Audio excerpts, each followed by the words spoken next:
에베소서 계속해서 보겠습니다. 에베소서 5장 15절 이렇게 되어 있습니다. 제가 다시 한 번 더 봉독합니다. 그런즉 너희가 어떻게 행할지를 자세히 주의하여 지혜 없는 자같이 하지 말고 오직 지혜 있는 자같이 하여. 자, 지혜라는 말이 나오는데 여기서 지혜는 당연히 사람의 지혜가 아니라 하나님의 지혜입니다. 사람의 지혜라는 것은 그 사람이 우리가 보통 어떤 사람을 보고 참 지혜 있다라고 말할 때 대충 어떤가 하면 참 처세가 좋다. 그 상황에서 자기 신분이나 지위에 맞게 처세를 잘한다. 이제 그런 것을 우리가 보통 지혜 있다라고 말을 합니다. 그것도 참 좋은 것이죠. 그리고 또 사람의 지혜라는 것은 재리를 잘 알고 또 이 사회가 돌아가는 어떤 것을 잘 알고 이런 것들을 우리가 보통 지혜라고 말을 하는데 여기서 말하는 하나님의 지혜는 이런 것들을 뛰어넘는, 그러니까 하나님의 지혜라는 것은 하나님의 뜻과 하나님의 마음이 무엇인지, 어떻게 하면 하나님을 기뻐하게 하는 것이, 어떻게 하면 하나님을 기뻐하게 하는 것인지, 어떤 것들이 하나님을 싫어하는 것인지 그 마음을 아는 것이고, 또 하나 중요한 것은 이제 16절부터 이어지는 그 내용과 연계해서 하나님의 지혜가 뭔가 하면은 언제 그 하나님의 시간을 아는 것, 하나님의 시간을 아는 것, 이게 하나님의 우리가 여기서 말하고 있는 하나님의 큰 지혜입니다. 하나님의 마음을 알고 하나님의 시간을 알고 또 하나님의 목적을 알고 하나님의 방법을 아는 것, 이런 것들이 여기서 말하는 지혜이지 어떻게 처신을 잘하고 재리를 잘 알고 어떤 정치적으로 참 수가 밝은 그런 것을 말하는 것이 아닙니다. 그래서 바울이 말하기를 우리에게 지혜 있는 자가 되어라라고 말을 합니다. 다시 말하면 하나님의 마음을 알아라. 자, 이제 그러고 난 다음에 16절 나오죠. 아까 제가 그게 하나님의 시간과 관계에 있다는 것이 나옵니다. 16절, 세월을 아끼라 때가 악하니라. 자, 이제 여기서 말하는 세월, 시간, 우리가 이미 앞에서 여러분들 몇 번이나 들었을 것입니다. 시간에는 헬라어의, 우리 한국말에는 시간이란 단어가 하나지만 헬라어에는 두 가지 시간을 말한다. 크로노스와 카이로스. 이게 헬라어니까 좀 어떻게 들어보면 이 단어가 비슷하게 들리는데, 하여튼 크로노스는 일반적인 시간입니다. 우리가 보통 말하는 시간, 언제 만날래? 참 세월 빠르다. 보통 말하는 시간은 다 앞에서 말했던 크로노스입니다. 그러나 여기서 말하는 세월을 아끼라는 것은 카이로스인데, 카이로스는 특별한 시간. 헬라 사람들이 참 우리 이번에 너하고 나하고 의미 있는 시간을 보냈다. 내 평생 이 의미 있는 시간을 잊지 못해. 특별한 시간이 일반적으로 흘러가는 시간이 아니고 내 삶에 있어서 중요한 시간, 의미 있는 시간, 특별한 시간, 이제 그 시간을 카이로스라고 말을 합니다. 그러니까 크로노스는 하루에 모든 사람들에게 주어지는 24시간 이런 건데, 그리고 이 두 종류의 시간이 있죠. 이걸 이제 신앙적으로 우리가 받아들이면 크로노스는 그냥 똑같이 하루하루 보내는 그런 시간인데, 여기서 카이로스는 하나님과 특별한 시간, 요 시간을 의미하는 겁니다. 그러니까 어느 날 하나님의 말씀을 보는데 이 말씀이 내한테 꽉 다가와서 정말 이 말씀을 통해서 하나님을 만나고 정말 하나님과 함께 동행하는 시간이었다. 바로 그런 시간들. 그리고 하나님의 뜻에 순종해서 하나님의 일에 수고하면서 정말 하나님의 일에 집중했을 때 하나님 나라의 확장에 진짜 기쁨으로 참여했을 그런 시간들, 이런 하나님의 사역을 하고 예배를 드리면서 하나님을 만나고, 어쨌거나 이게 일반적인 세상 사람들이 보내는 시간하고 달리 하나님과 함께하는 시간, 하나님을 위해서 온전히 섬기는 시간, 그런 시간들을 말하는 겁니다. 그런 시간을 아껴라, 이 말은 진짜로 이건 너무 낭비하면 안 되니까 아끼자, 그런 게 아니고, 이걸 여기서 아끼라는 말은 리딤, 구원하라는 겁니다. 그러니까 이게 세월을 아끼라, 이 말은 쉽게 말하면 일반적인 시간 가운데서 그런 시간들을 하나님의 시간으로 만들라는 것입니다. 이 세월을 아끼라는 것이. 그러니까 오늘 진짜 여러분들이 이 새벽에 이곳에 나와서 우리가 함께 말씀을 나눕니다. 이런 시간들, 그러니까 지금 이런 똑같은 24시간이지만 하나님을 만나고 있는 이런 시간들, 요런 시간들, 요런 행위, 요 시간 속에 있는 사람들, 요 사람들이 세월을 아끼는 사람입니다. 그러니까 밖에서 그냥 아무 생각 없이 시간을 보내는 일반적인 시간을 보내는 그런 것이 아니고 그러니까 이런 시간들을 많이 가져라는 겁니다. 자, 모든 사람에게 똑같이 하루는 24시간이 주어집니다. 그죠? 자, 24시간을 하나님과 함께하는 사람이 있고 하나님과 상관없이 사는 사람이 있습니다. 이제 세월을 아끼라는 것은 하나님과 함께하는 시간을 많이 가져라 이 말입니다.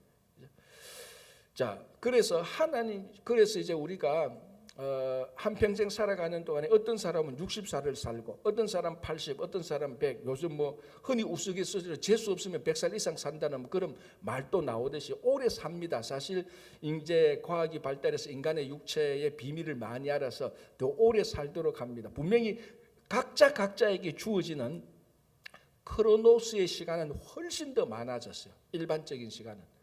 옛날에는 여러분 잘 아시다시피 오래전에는 한 마을에 한갑만 해도 한갑잔치 했지 않습니까? 요즘 한갑잔치 했다가는 진짜로 우스개를 당하지 않습니까? 그만큼 수명이 많이 늘었습니다. 자, 일반적인 수명이 많이 늘었다는 것은 크로노스의 시간이 많아졌다는 겁니다. 자, 그러면은 크로노스의 시간, 일반적인 시간이 많아졌다고 해서 반드시 하나님과 함께하는 시간이 많아졌는가? 라는 것은 또 우리가 따로 생각해 볼 필요가 있습니다. 물론 그럴 가능성은 훨씬 더 많아졌죠. 그러나 반드시 그런 건 아니지 않습니까? 그래서 세월을 아끼라는 것은 나중에 우리가 하나님 앞에 갔을 때 하나님께서 이렇게 물으실 겁니다. 너가 하나님께서 이 땅에서 70, 80, 90을 살도록 시간을 주었는데 그 90년의 시간을 100년의 시간을 얼마나 하나님의 시간으로 썼느냐 그거 물을 겁니다. 우리가 보통 하나님께서 우리에게 주신 달란트나 물질 이런 것들을 가지고 나중에 하나님 앞에 가서 심판도 받을 겁니다. 너 그 물질 가지고 그 달란트 가지고 얼마나 많이 하나님을 썼느냐 이거 분명히 하나님께서 우리들에게 심판하실 것인데 또 심판하는 것이 뭔가 하면 시간의 심판입니다. 그 시간의 심판에 가는 게 오늘 이 세월을 아끼라는 것이거든요. 내가 너에게 한평생 생명을 주고 건강을 주고 그 이 땅에서 70평생, 80, 90, 100년 동안 살도록 했는데 그 100년의 시간 가운데서 얼마나 많이 하나님의 시간으로 썼느냐 그거 묻는 겁니다. 그래서 이 땅에서 장수하는 게 구약에서는 장수하는 게 복이잖아요. 그런데 어떻게 신약에서 가만히 보면은 무작정 오래 산다고 해서 복이 아닙니다. 그 시간 하나님께서 주신 시간을 얼마나 많이 하나님의 시간으로 만들었냐 그 시간을 많이 가지는 게 복이죠. 이게 바로 세월을 아끼라 이 말입니다. 간단하게 말하면은 우리에게 주신 하나님의 시간을 하나님께서 우리에게 주신 시간을 하나님과 함께하는 시간으로 만들라는 것입니다. 그렇죠? 자, 때가 악하니라. 자, 16절 세월을 아끼라. 왜냐하면 때가 악하니라. 자, 여기서 때가 악하다는 것은 보통 사람들이 이렇게 생각할 겁니다. 야, 참 시절이 어떻게 되냐? 이 종말이 다 왔구나. 정말 이 시절이 너무 끔찍하다. 너무 잔인하다. 일반적으로 우리가 그렇게 생각하는데 이 말도 틀린 말은 아닙니다. 그러나 여기서 때가 악하다는 말의 원뜻은 이 시절, 이 세월이 우리가 살고 있는 이 시대가 하나님의 시간으로 만드는데 방해하는 것들이 너무 많다는 겁니다. 자, 그러면은 우리가 때가 악하다라고 말할 때 보통 잔인한 사건들을 볼 때, 끔찍한 사건을 볼 때 성경에 보니까 때가 악하다. 정말 이 시대가 때가 악하다. 그렇게만 보면은 10개 가운데 절반밖에 못 보는 겁니다. 자, 그러면은 이거 보십시오. 오늘 신문을 봤는데 인터넷을 봤는데 나쁜 사건이 하나도 안 생겼어. 때가 악합니까? 안 합니까? 때가 악한 시대입니까? 안 한 시대입니까? 때가 악하지 않은 시대가 될 수도 있죠. 여러분 나쁜 일이 없다고 해서 때가 악하지 않다는 말이 아닙니다. 여기서 때가 악하다는 것은 하나님을 섬기는 시간이 안 되도록 하는 때. 자, 그러니까 한 사람이 나쁜 일은 안 해. 그런데 나쁜 일도 안 하지만 하나님을 위해서 시간도 안 써. 요게 때가 악한 겁니다. 자, 때가 악하다는 본질은 막 잔인한 살인 사건이 일어나고 그런 것들이 본질이 아니고 하나님을 섬기지 않는, 그러니까 하나님의 시간으로 만들지 않는 시대, 그게 악하다는 겁니다. 자, 어떤 한 사람이 나쁜 일은 안 하지만 하나님과도 함께 안 해. 이 사람은 때가 악한 시대에 살고 있는 겁니다. 무슨 말인지 알겠죠? 그러니까 이 시대가 참 끔찍해. 시대가 정말 악하다. 그 말도 맞지만은 악한 일이 없다고 해서 때가 악하지 않는 것이 아니라는 겁니다. 아무 일이 없어도 조용하고 평화로워도 겉으로 보면 조용하고 평화로워도 하나님과 함께하지 않는 시간이 다라면 그 시절도 때가 악하다는 겁니다. 자, 요즘이 정말 때가 악하죠. 왜? 하나님을 섬기는데 방해하는 장치들이 얼마나 많은지 모릅니다. 이걸 뒤집어서 말하자면 하나님을 섬기지 않아도 쉽게 말하면 하나님 없이도 즐길 것이 세상에 너무 많다는 겁니다. 100년을 살아도 100년 동안 다 즐기지 못할 것들이 지금 우리 안에 차고 넘칩니다. 이런 것들이 때가 악한 겁니다. 뭐 잔인한 사건이 일어나서 그런 게 아니고. 자, 특별히 우리 주일학교 우리 자녀들을 보십시오. 우리 자녀들에게는 진짜 때가 악한 시대예요. 왜? 우리 여기 지금 한국도 이민 사회도 그렇지만 한국에 가 보십시오. 한국에 지금 제일 큰 문제가 교회의 제일 큰 문제가 제가 볼 때는 우리 이민 사회도 그렇고 한국 사회도 그렇지만 제일 큰 지금 교회의 위기가 뭔 줄 압니까? 다음 세대예요. 다음 세대. 뭐 지금 교회가 사회로부터 비난받고 이런 것도 중요하지만은 이건 제 개인적인 생각인데 이보다 저는 더 중요하게 보는 게 다음 세대입니다. 그래서 다음 세대를 우리는 지금까지 늘 이렇게 말하지 않습니까? 다음 세대를 위해서 교육을 잘해야 된다고 말했습니다. 요즘은 다음 세대를 교육 세대로 안 보고 다음 세대를 선교 시대로 보고 있습니다. 이게 얼마나 심각했으면은 다 우리 자녀를 말씀으로 잘 양육하자 이런 게 아니고 이 자녀가 선교 대상이 되어버렸다는 겁니다. 그만큼 때가 악해졌다는 겁니다. 그러니까 우리 자녀들이 저기 아프리카 아마존 밀림에 있는 그 사람들과 같은 신앙의 상태가 되었다는 겁니다. 그전에는 그래도 교육을 하자. 교육이라는 건 뭡니까? 그래도 우리 품 안에 있는 겁니다. 선교를 하자는 것은 품 안에 벗겨났는 우리 품 안에서 벗어난 것이죠. 그래서 다음 세대가 이제는 교육 대상이 아니고 선교 대상으로 전락해버렸습니다. 이런 시대가 때가 악한 겁니다.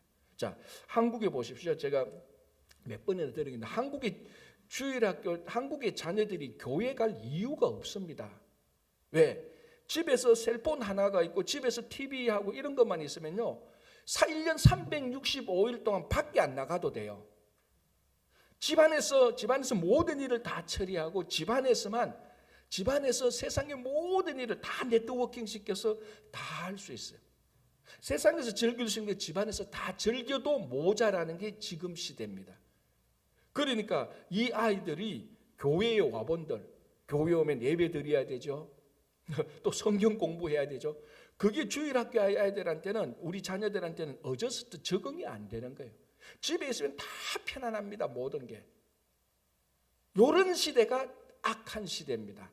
사람이 나쁘고 잔인한 행동이 일어나서가 아니고 왜? 하나님을 섬기는데 얼마나 방해가 됩니까? 하나님을 섬기지 못하도록 이 사회 구조가 그 시대가 딱 세팅이 되어버린 거예요. 장치 구조가 딱 된 거예요. 하나님을 섬기는 게 너무 불편한 시대가 되어버려요. 하나님만 안 섬기면 너무 편한 거예요. 주일날 교회 안 가면 애들은 너무 편한 거예요. 주일날 하루 종일 월화수 금도 학원 가고 공부하고 해다가 시달려다가 주일날 집에 있으면 너무 편한 거예요. 인터넷 보고 채팅하고 별게 다 있거든. 신천지 진짜. 그런 때가 악한 시대입니다. 자, 뭐 해야 됩니까? 때가 악하기 때문에 세월을 아끼라. 이 시절이 그런 하나님을 섬기지 못하는 모든 장치 구조가 다 돼가 있기 때문에 이런 구조에 빠지지 말고 이런 시대에 빠지지 말고 어떻게 하든지 우리 시간을 하나님과 함께하는 시간으로 만들라. 그래서 이제는요 점잖게 자녀들한테 얘야 교회 가면 좋지 않겠니? 하나님을 섬기면 좋지 않겠니? 그런 게 아니고 사실 좀 이게 오해는 하지 마시고 좀 반강제적으로 애 데리고 교회 와야 돼요. 반강제적으로 교회에 와야 돼요. 안 그러면요 네 인격의 자율에 맡기게 안 됩니다. 어쨌거나 계속해서 그렇다고 해서 손잡고 막 다리 몽둥이 때려가면서 그건 안 됩니다. 미국에서는. 그러나 계속해서 툭툭 던져야 됩니다. 그 신앙에 대한 말을 계속해서 던져. 왜? 시절이 하도 악하니까. 자, 17절 그러므로 어리석은 자가 되지 말고 오직 주의 뜻이 무엇인가 이해하라. 자, 어리석은 자는 뭡니까? 때가 악한 시대에 그냥 푹 빠져드는 사람입니다. 주의 뜻이 무엇인가 이해하라. 자, 주의 뜻 아까 앞에서 말했죠.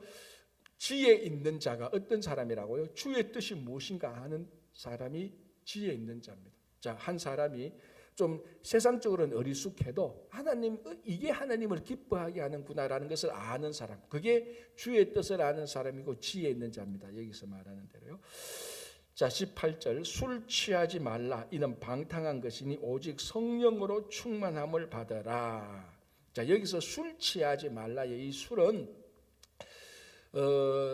세상하고 같이 보면 됩니다. 세상에 취하지 말라 이렇게 보면 됩니다. 그러니까 우리가 술만 취해서는 술에만 안 취하고 다른 건 취해도 된다 그 말이 아니고 여기서 말하는 이 술이라는 것은 우리의 쾌락, 세상, 즐거움 이런 것들을 상징하는 것입니다.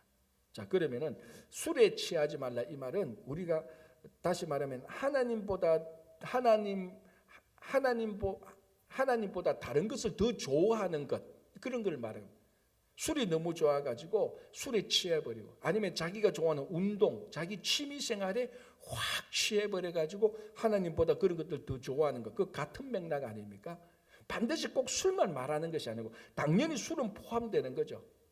여러분 전번에 제가 어떤 요즘은 모르겠지만 어떨 때 왔을 때 한국 사회에서 어떤 사건, 나쁜 일에 대해서요 많이 60% 이상 개입된 게 술이라는 것을 본 적이 있습니다.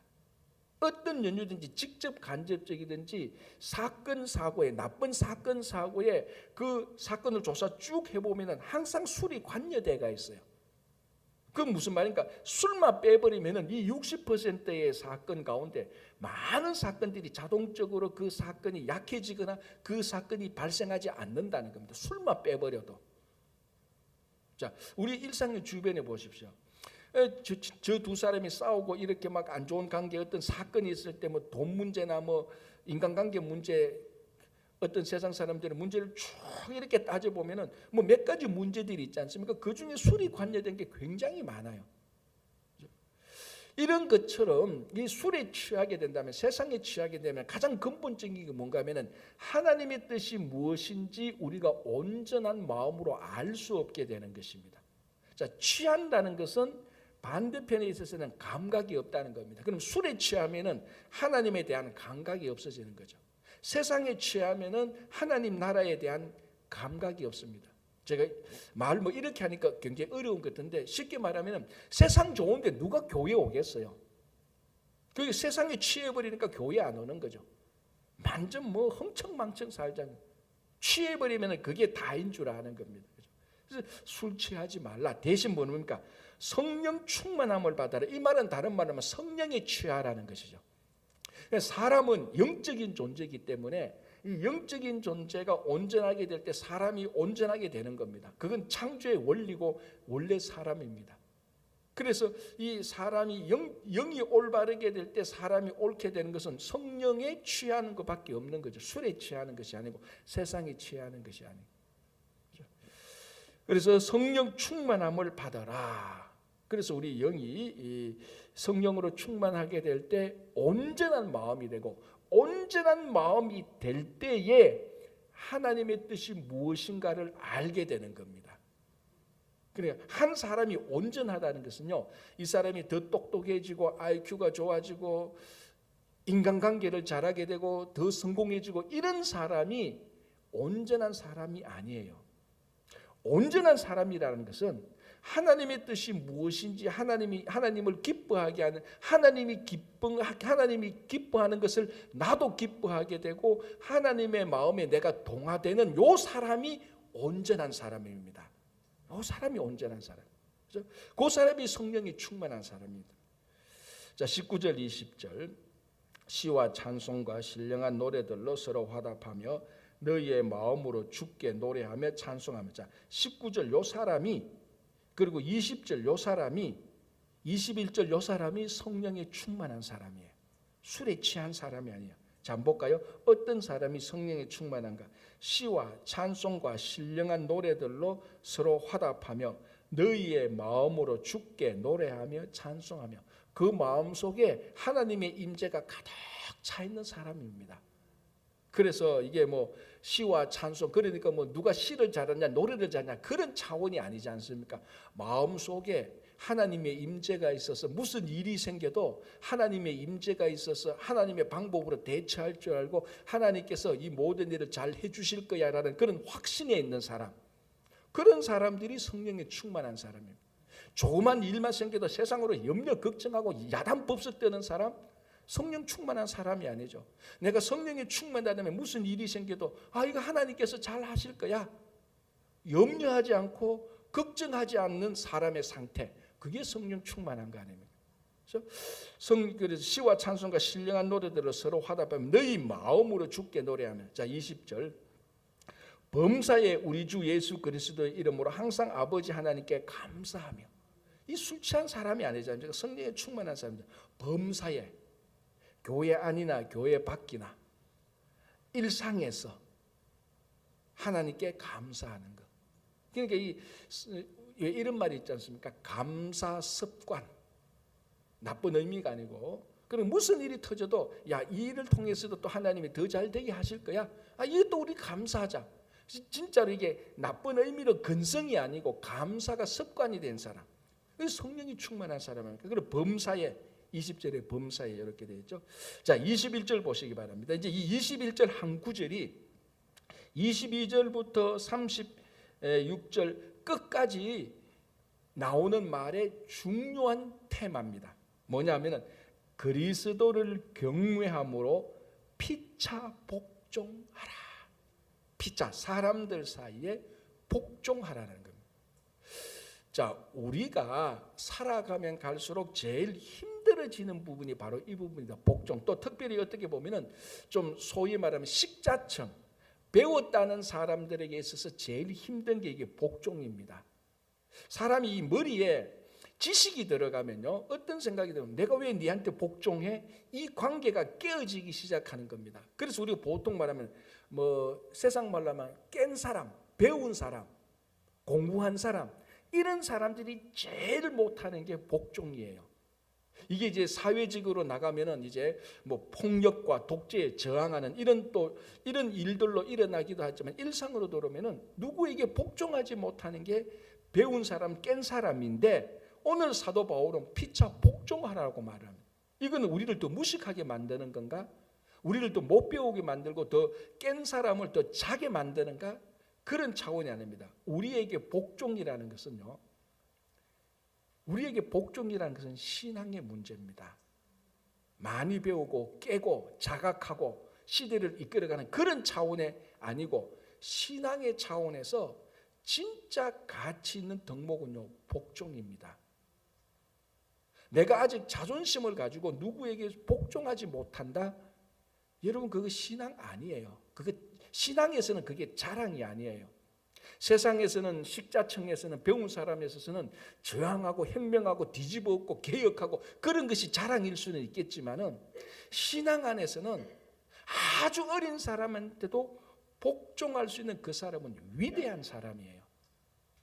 위대한 사람이 이 사람.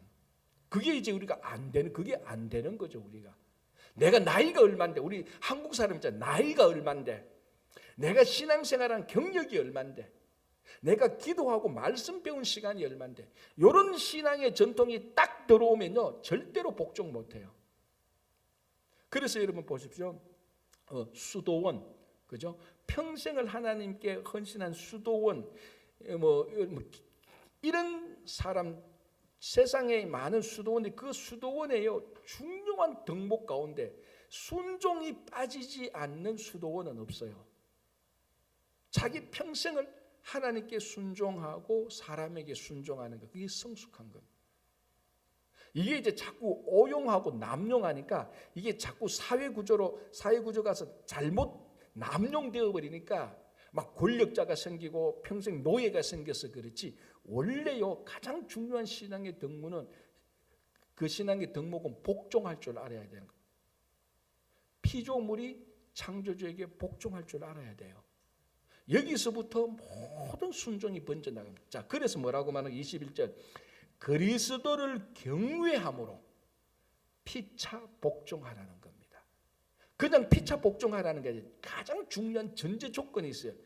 그리스도를 경외함으로, 내가 그리스도를 섬김으로, 그 섬김에서 서로 복종의 단계가. 자, 여기서 저는 혼자 제 나름대로 생각하기를 왜 순종이란 말을 안 썼을까? 복종이란 말을 썼을까? 한국말로 번역할 때. 자, 여러분, 순종하고 복종하고 우리 뉘앙스가 다르지 않습니까? 복종은 뭔가 모르게 약간 좀 수치스러움, 그죠? 순종은 그래도 좀 고결하게 따라가는 것, 그런 생각인데, 복종은 무릎을 꿇고 머리를 굽스리면서 마치 노예가 주인에게 끌려가는 그런 뉘앙스가 있습니다. 그런데 오늘 이 단어는요, 피차 순종하라고 번역하지 않고 피차 복종하라고 말합니다. 이 단어가 훨씬 더 강하죠. 뉘앙스가 훨씬 더 셉니다. 사실은요, 이 복종보다 더 센 단어가 나와도 괜찮아요. 왜? 앞에 그리스도를 경외함이 있으니까. 그리스도를 경외함으로, 진짜 그리스도를 경외한다면 피차간에 복종이 됩니다. 그게 우리가 진심으로 그리스도를 경외하는 게 약하니까, 약한 만큼 복종이 안 되는 거예요. 그래서 수도원에 대해서 평생 자기 삶을 복종의 삶으로 살기로 서약하고 살아가는 사람들이 있지 않습니까? 그 사람들한테 복종은요, 가장 한 피조물이 도달해야 될 가장 거룩한 신앙의 덕목이에요. 복종하는 것. 그래서 가장 위대한 사람이 가장 미천한 사람한테 복종할 때 거기에는 위대한 신앙이 있는 겁니다. 그게 이제 우리가 볼 때 잘 이해가 안 되죠, 그죠? 자, 이제 보십시오. 그 예가 어떻게 나오는가 하면, 첫 번째, 이 복종 관계가 첫 번째 나오는 게 뭐냐면 아내와 남편, 남편과 아내 사이입니다. 많은 사람들이 22절에서 36절을 이게 가정생활의 원리라고 말을 하기도 하고, 특별히 또 30절부터 33절까지는 결혼식 할 때, 이제 결혼식 할 때 설교 본문으로도 많이 인용됩니다. 근데 사실은 본질적으로 말하면요, 이것은 아내와 남편과의 관계나 결혼식 때 사용되는 본문이 아니에요, 사실은. 자, 보십시오. 32절, 이 비밀이 크도다. 나는 그리스도와 교회에 대해 말하노라. 이게 본질이에요. 자, 무슨 말인가 하면, 자, 이 22절에서 33절까지 원래 내용은 교회와 그리스도에 관한 거예요. 이 교회와 그리스도에 관한 것을 잘 설명하다 보니 아내와 남편에 관한 한 예를 드는 거예요, 그게. 그런데 우리는 반대로 이 본문을 봅니다. 남편과 아내에 관한 바울의 겉면으로 보면서 한 예로 교회와 그리스도를 예를 보는 겁니다. 잘못된 거예요. 무슨 말인지 알겠죠? 22절 33절의 본질은 교회와 그리스도에 관한 겁니다. 에베소서에서 계속 얘기하죠. 바울이 위대한 바울이 교리를 말하고 신앙의 원리를 말하고 어디로 귀결시켰다고요? 교회로 귀결시킵니다. 이것도 똑같습니다. 그러니까 교회와 그리스도의 말을 하면서 너희들이 쉽게 말하면 이겁니다. 설교자가 말을 하는데, 이 교회와 그리스도의 관계에 대해서 얘기를 하고 싶은데 어떻게 말하면 좋을까?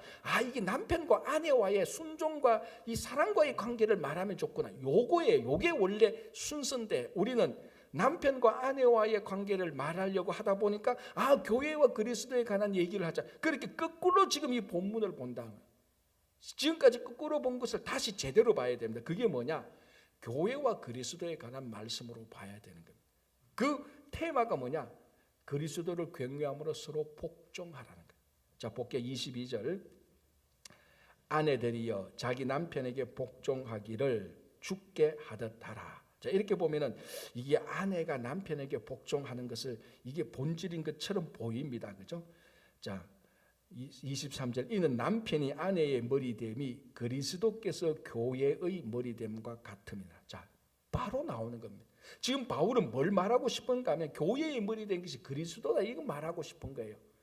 그리고 그걸 말하면서 같은 차원으로서 아내의 머리가 남편이다, 이렇게 말합니다. 듣고 보면 아내들은 굉장히 기분 나쁘죠. 특히 요즘은요, 이런 말씀요, 밖에 나가서 했다가는요, 전 세계 여성의 전 세계 여성에게서요 반축습니다. 흔히 말하는 페미니즘요. 근데 이 페미니즘 하면서 이 본문을 전부 다 그렇게 보니까 이렇게 보이는 거예요. 자, 아내들이요 자기 남편에게 복종하기를 죽게 하듯. 아까 그랬잖아요. 이것만 읽으면은 완전히 이거 종속관계. 왜냐하면 또 그렇게 될 수밖에 없는 게 우리 한국 사회가 또 이렇게 왔어요. 또 그런 또 남자들이 있어요. 폭력을 막 하고 하는 이런 사람들이 있어요. 이게 다 죄인된 본성인데, 자, 오해는 하지 마시고 가장 본질적으로 아내가 남편에게 복종하는 것이 아내가 남편에게 모자란 겁니까? 아내가 남편에게 복종한다고 해서 아내가 남편보다 모자라는 사람입니까? 그렇지 않아요. 아내가 남편에게 복종한다고 해서 남편이 세상적으로 말하면 더 위대한 존재입니까?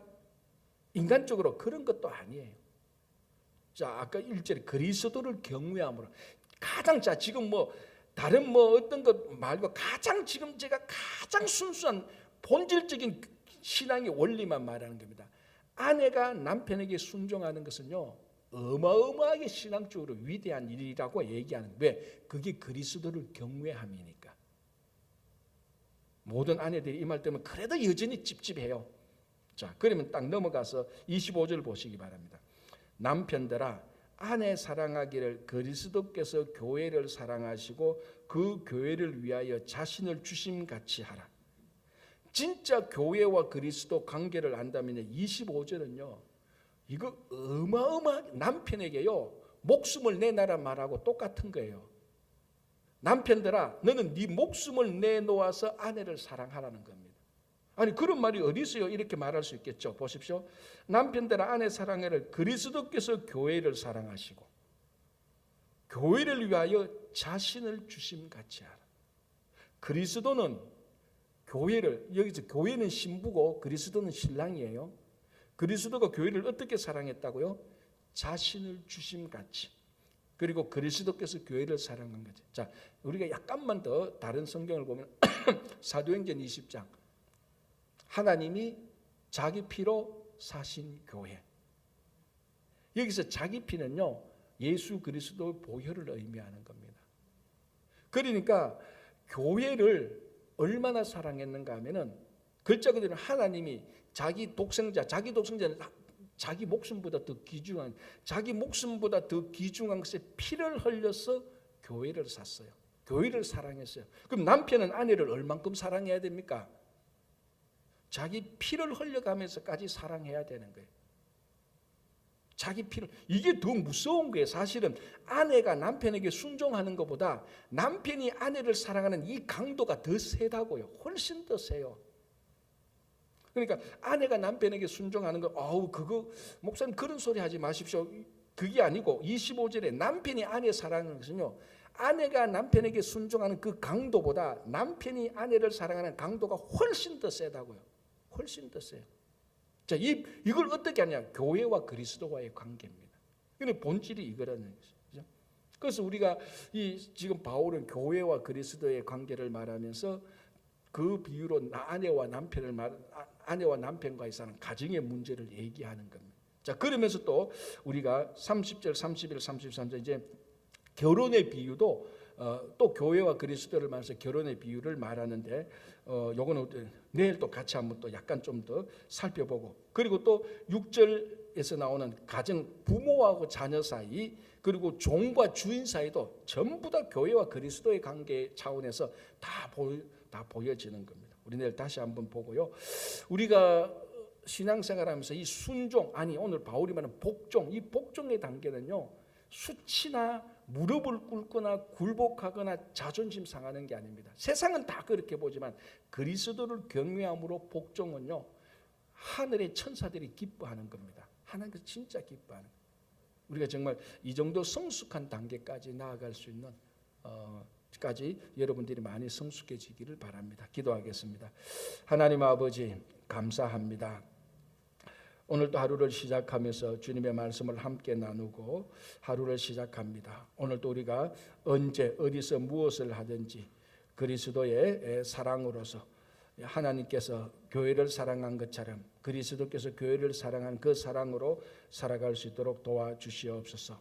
오늘 또 이 아침에 우리가 여러 가지 기도 제목을 가지고 왔습니다. 오늘 또 우리 기도를 들으시는 하나님께서 우리 심령을 살피시고 기도에 응답하여 주시고 우리가 기도하면서 의심하지 말고 포기하지 않도록 성령께서 도와주시옵소서. 주님, 교회에 여러 가지 기도 제목들이 있습니다. 주일학교부터 당회에 이르기까지 또 각 기관과 부서에 이르기까지 주님께서 함께하여 주시고 특별히 주일학교 교역자들 아버지 청빙하는 일들이 있습니다. 주님께서 좋은 교역자를 보내주시고 그래서 우리 주일학교 자녀들이 믿음 가운데서 잘 자라게 하여 주시옵소서. 특별히 건강에 어려움이 있는 분들이 있는데 주님께서 오늘 또 치유하는 강선으로 그들을 다 회복시켜 주시옵소서. 자녀들, 교회의 어르신들 그리고 각 가정과 일터와 우리 친구 교회 위에 또 우리가 함께 살고 있는 이 이민사회 뉴욕 위에도 우리 조국 대한민국과 미국 위에도 주님께서 늘 함께하여 주시옵소서. 예수님 이름으로 기도합니다. 아멘.